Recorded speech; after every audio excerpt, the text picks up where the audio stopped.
Ini simpang mau masuk jalan raya, simpangnya belok ke kiri kalau kita dari Padang menuju Pasar Baru, menuju pemerintahan di Kabupaten Agam. Dan inilah kantor Bupati Kabupaten Agam yang sangat indah dan ciri khasnya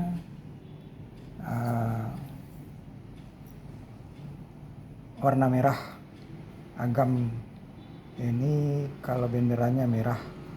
Kalau di Marawa, Luak Agam ini yaitu benderanya merah, berbeda dengan Marawa Kabupaten Mapkota dan Luak Nantuo yaitu Luak Tanah Datar, Luak Bunsu Kabupaten Mapkota.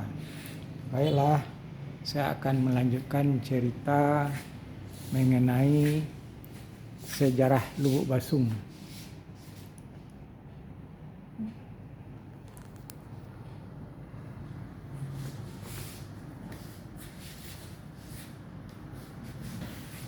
Baik, jangan lupa di subscribe dan like untuk kelancaran konten saya, yaitu Haji Marjali Ceniago yang punya dua konten, yaitu konten bernama Marjali Ceniago, kodenya M, dan Marjali kodenya P. Jangan lupa subscribe dan like.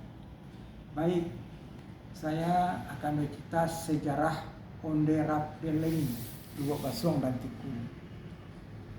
Onde Rap Deleng ini diperintahi oleh seorang kontroler pada waktu itu berkedudukan di Lubuk Basung.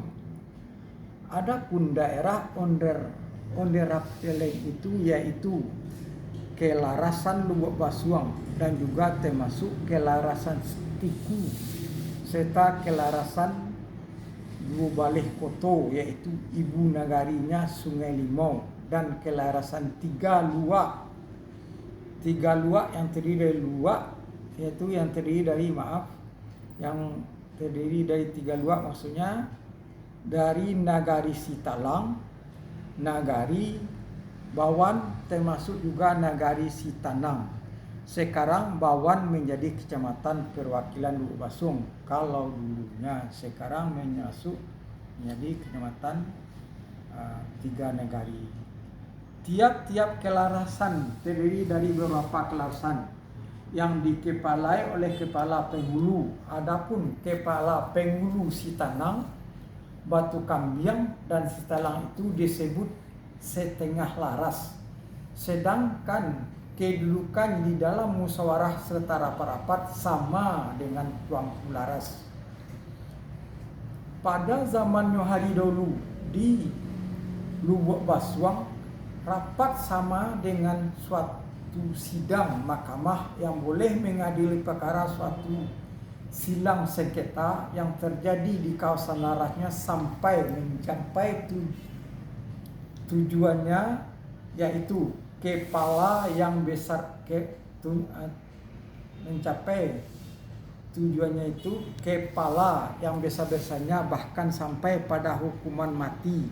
Pada waktu itu diketuai oleh kontroler, sedangkan tuanku laras sebagai anggotanya.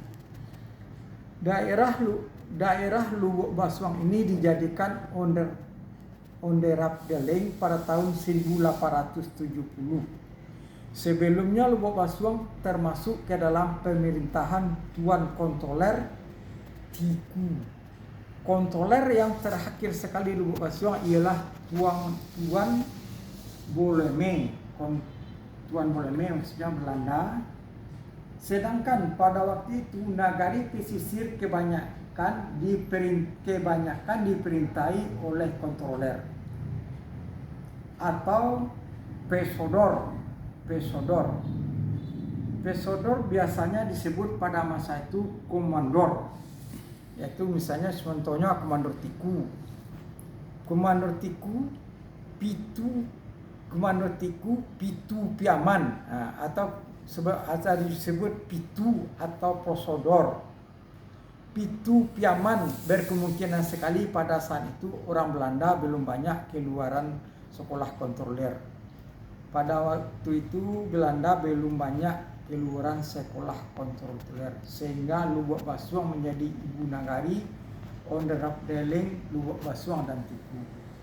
Lubuk Basuang menjadi ibu kota dari onderafdeling sampai pada tahun 1944. Sedangkan kontroler yang pengbisan di Lubuk Basuang adalah Tuan J.L. Beleme, yaitu tahun 1910.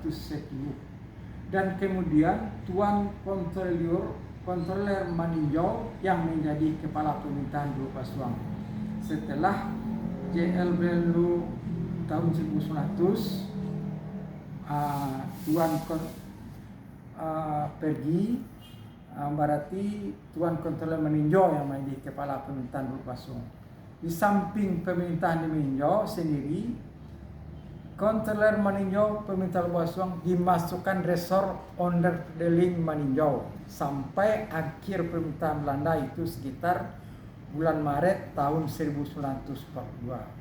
Dan juga sampai pada tahun 1949 Maninjau masih tetap menjadi ibu nagari kebedanaan. Diberi nama Kebedanaan Maninjau Lubuk Basuang.